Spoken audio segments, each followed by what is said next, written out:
As Crônicas de Nárnia Cadeira de Prata Capítulo 9 Uma descoberta que valeu a pena. Os outros concordaram mais tarde que Jill tinha sido mesmo maravilhosa naquele dia. Assim que o rei e os outros caçadores partiram, ela começou a fazer uma visita turística pelo castelo, indagando tudo, mas de um jeito tão inocente e criançola que ninguém poderia suspeitar de uma intenção secreta. Apesar de falar sem parar, não se deve afirmar que conversava. Tagarelava e ria infantilmente. Fez agradinhos a todo mundo.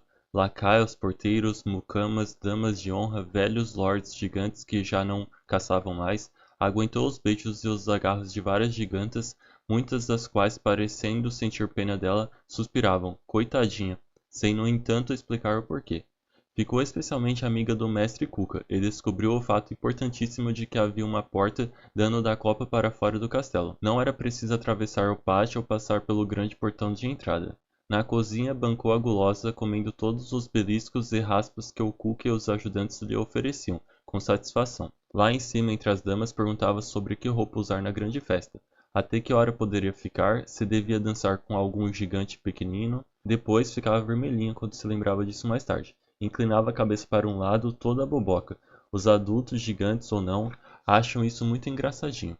E enrolando os cachinhos e fazendo um trejeito perguntava: "Ah, eu queria tanto que a festa fosse amanhã mesmo, você não? Vai demorar muito para chegar?" E as gigantas todas achavam isso um amor. Algumas tapavam os olhos com um lenço como se fossem chorar. "Eles são uma gracinha nessa idade", disse uma giganta para outra. "Chega a ser uma pena." Eustáquio e Brejeiro também se esforçaram muito, mas a verdade é que as meninas fazem esse tipo de representação muito melhor que os meninos. E os meninos ainda fazem melhor que os paulamas. Na hora do almoço aconteceu uma coisa que os deixou ainda mais ansiosos, para dar ao fora. Almoçaram no grande salão numa mesinha especial, perto da lareira. Numa mesa enorme um pouco adiante comiam também uns 6 gigantes. A conversa deles era tão barulhenta que as crianças deixaram de prestar atenção ao que diziam, do mesmo modo que a gente se desliga da barulhada do tráfego na rua. Estavam comendo carne fria, uma caça que Jill nunca tinha provado antes, mas estava gostando.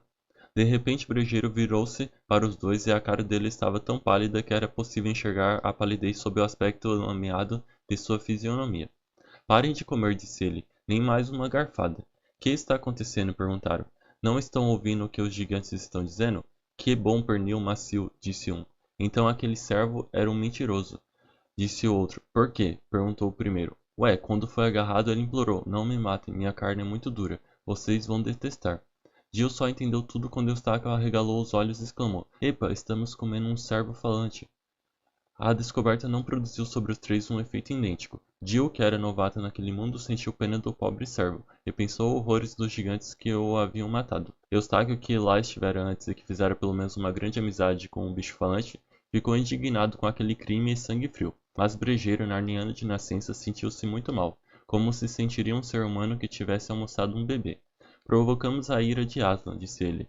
"É o que acontece quando não obedecemos aos sinais. Pesa sobre nós uma maldição. O melhor que poderíamos fazer era cravar estas facas em nossos corações, se isso nos fosse concedido." Pouco a pouco até Jill passou a aceitar esse ponto de vista. Uma coisa foi certa: ninguém quis comer mais. Estava chegando a hora decisiva da qual dependeria a esperança de fugir. Todos se encontravam nervosos.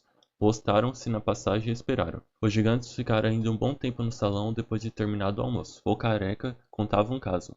Ao final, os três, como quem não quer nada, foram caminhando devagarzinho para a cozinha. Ainda havia uma pá de gigantes na copa, lavando e arrumando as coisas. Foi de morte esperar quem terminasse o trabalho. Por fim lavaram as mãos e se foram, um atrás do outro. Só ficou na cozinha uma velha giganta, que mexia numa coisa, mexia em outra, até que os três compreenderam, horrorizados, que ela não tinha intenção de sair. "Bem, meus amorecos", disse ela, "façam-me um favorzinho. Vejam se a porta da copa está aberta." "Está", respondeu Eustáquio. "Ótimo, assim o gatinho pode entrar e sair quando quiser." A giganta sentou-se numa cadeira, pôs os pés sobre uma banqueta, dizendo: "Acho que vou dar um cochilo, se a droga daquela caçada não acabar cedo demais." As crianças se animaram quando ela se referiu ao cochilo, mas ao ouvi-la mencionar a volta dos caçadores quase desfaleceram. "A que horas eles costumam voltar?" perguntou Jill. "Ninguém sabe, mas fiquem quietinhos, só um pouco, meus amorecos." Os três foram para o fundo da cozinha, de onde teriam deslizado para a copa se a giganta não abrisse os olhos para espantar uma mosca. "Só depois que ela estiver dormindo mesmo", murmurou Eustáquio. Agrupados num canto, ficaram observando. A ideia de que os gigantes poderiam chegar a qualquer momento era de arrepiar. e a gigante se revirava sem parar. Não aguento mais isso, pensou Jill, procurando com os olhos alguma coisa que a distraísse. Bem em frente estava uma mesa limpa com 2 travessas e um livro aberto em cima. Travessas gigantescas, é claro. Subiu no banco ao lado da mesa e deu uma espiada no livro. Leu o seguinte: Pata assado. Esta ave realmente deliciosa pode ser feita de várias maneiras. Um livro de receitas, refletiu Jill sem maior interesse e espiou por cima do ombro. Os olhos da gigante permaneciam fechados, mas não demonstravam que ela estivesse de fato dormindo. Jill deu outra espiada no livro, que era escrito em ordem alfabética. Acima de pata assada estava uma receita que fez seu coração ficar gelado. Pastelão humano, este elegante bipedezinho há séculos é apreciado pela delicadeza de seu paladar. Constitui uma tradição da festa do outono e é servido entre o peixe e o assado, para temperar pastelão humano. Não conseguiu ir adiante, virou-se. A gigante sofria um acesso de tosse. Jill deu uma cotovelada nos outros dois e apontou o livro. Ambos subiram no banco e curvaram-se sobre as páginas imensas. Eustáquio estava ainda lendo como fazer de um homem um delicioso pastelão, quando o brejeiro mostrou o que vinha logo abaixo. Palama super cozido. Grandes mestres da culinária não recomendam este animal para o consumo dos gigantes, por causa de sua consistência fibrosa e do sabor de lama. No entanto, esse sabor pode ser reduzido. Jill fez aos dois um sinal. A boca da gigante estava meio aberta e de seu nariz saiu um barulho que, naquele momento, era mais doce do que a música mais linda. Ela roncava. A questão agora era andar na ponta dos pés, não se afobar, respirar leve, passar pela copa. Copa de gigante cheira muito mal. E ganhar a luz fraquinha de uma tarde de inverno. Chegaram ao alto de um caminho agreste que descambava numa ladeira. Do lado direito do castelo, felizmente, podia-se ver a cidade em ruínas. Em poucos minutos encontravam-se de novo na estrada larga e íngreme que descia do portão principal do castelo. Podiam ter uma vista completa das janelas daquele lado. Se fossem umas poucas janelas, teriam alguma chance de não serem vistos, mas o caso é que eram umas 50. Também percebiam agora que a estrada e toda aquela extensão do terreno entre eles e a cidade em ruínas não poderiam servir de proteção nem a uma raposa. Era tudo pedra e capim. Para piorar, usavam as roupas arranjadas pelos gigantes. Menos brejeiro, para quem nada servira. Jill usava uma veste verde de tonalidade viva, com um manto escarlate debruado de pelica branca. Eustáquio ia de calção escarlate, túnica e manto azuis. Uma espada de punho dourado e um gorro emplumado. Que cores mais lindas, resmungou o brejeiro. O pior arqueiro do universo não erraria os dois. Por falar nisso, vamos sentir falta dos nossos arcos muito em breve. Meio leves também estas sopas, não? Levíssimas, estou tiritando de frio, respondeu Jill. Poucos minutos antes, lá na cozinha, ela achava que se conseguisse escapar do castelo estaria tudo resolvido. Agora compreendia que estava apenas no começo da parte mais perigosa da aventura. Ânimo, firme, falou o brejeiro. Não olhem para trás. Sem pressa. Aconteça o que acontecer, não corram. Vamos fingir que só estamos dando uma voltinha. Se encontrarmos um gigante, não é de todo impossível que ele não desconfie de nada. Mas se parecer que estamos fugindo, estaremos fritos. A distância até a cidade em ruínas parecia maior. Ouviram um barulho. Jill perguntou o que era.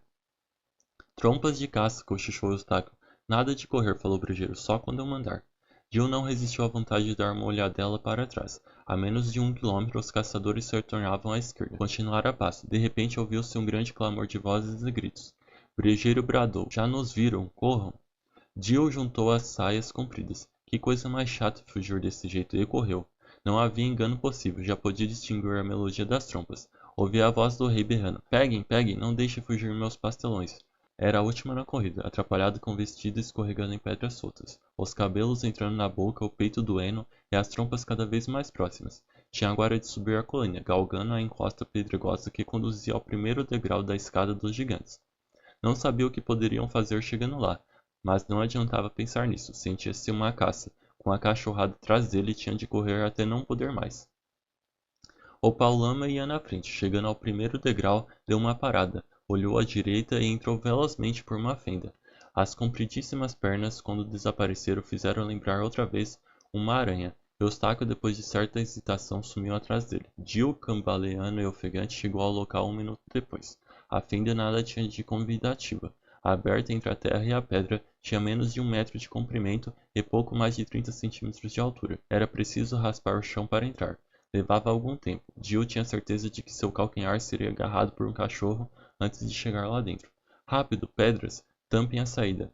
Era a voz de brejeiro no escuro a seu lado. Só chegava ao buraco a luz 50 que... Era a voz de brejeiro no escuro a seu lado. Só chegava ao buraco a luz cinzenta que ecoava pela fenda. Jill ainda conseguia ver as pequenas mãos de Eustáquio e as grandes mãos de sapo de brejeiro a empilhar grandes pedras com rapidez do desespero. Entendeu logo a importância daquilo e começou a ajudar. Antes que os cães começassem a latir e ganir, a boca da fenda estava tampada. Agora naturalmente a luz se fora. Mais adiante, depressa, comandou a voz de brejeiro. De mãos dadas, gritou Jill.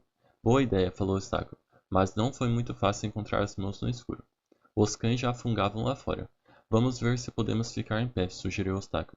Podiam. Brejeiro estendeu a mão para trás a Eustáquio. Este estendeu a mão para Jill, que teria preferido 1000 vezes ser a do meio e não a última. Começaram a avançar experimentando o chão com os pés e tropeçando para a frente na escuridão. Brejeiro deu com uma parede de rocha. Viraram-se um pouco para a direita e prosseguiram. Existiam outras curvas e voltinhas. Jill não tinha o menor senso de direção, ignorando por completo onde ficara a boca da caverna. Ouviu-se a voz de Brejeiro. O problema é saber o que seria melhor, voltar, se for possível, e proporcionar um grande prazer aos gigantes, ou enfrentar os dragões que devem existir neste buraco. De minha parte, tudo aconteceu num átimo. Ouviu-se um grito selvagem, um ruído de pedras despencando. E Jill viu-se a escorregar, escorregar, escorregar sem esperança, cada vez mais velozmente, por uma descida cada vez mais íngreme. E não era uma descida macia e firme, mas feita de pedrinhas e detritos, ia escorregando mais deitada do que em pé. E quanto mais os três deslizavam para baixo, mais coisas se desconjuntavam, mais barulhento, mais empoeirado, mais precipitado ficava aquele escorregar sem fim. Jill pensou que as pedras que ela ia descolando ao passar deviam estar machucando horrivelmente Eustáquio e Brejeiro. Deslizando a uma velocidade espantosa, estava certa de que se partiria em pedacinhos quando chegasse ao fundo. Nem tanto, ela tinha ferimentos por todo o corpo, é verdade, e a coisa espessa e úmida em seu rosto parecia sangue. Havia tanta terra, tanta pedra e tanta coisa ao redor dela, e até em cima, que não conseguiu levantar-se. A escuridão era tanta que dava no mesmo abrir ou fechar os olhos. Silêncio absoluto. Foi o pior momento da vida de Jill, que se pôs a imaginar se estaria ali sozinha se os outros percebeu movimentos perto. Os três começaram com a voz trêmula a verificar se alguém tinha quebrado algum osso. A gente não vai ficar em pé nunca mais, disse a voz de Eustáquio. Já notaram como está quentinho aqui? Era a voz de Brejeiro. Devemos ter escorregado um bocado, 1 quilômetro por aí. Depois de um silêncio, voltou a voz de Brejeiro. Minha binga sumiu. Nova longa pausa. A voz de Jill. Estou com uma sede danada. Nenhuma sugestão, não havia nada a fazer. Isso era óbvio. Por enquanto não se sentiam tão horrorizados. Quanto seria de se esperar é porque se encontravam exaustos. Muito tempo depois, sem o menor aviso, ouviu-se uma voz completamente estranha. Sentiram logo que não era a única voz do mundo pela qual secretamente esperavam. A voz de Aslan. Era uma voz escura, monótona e cavernosa, que perguntou: Que fazem aqui, criaturas do mundo de cima?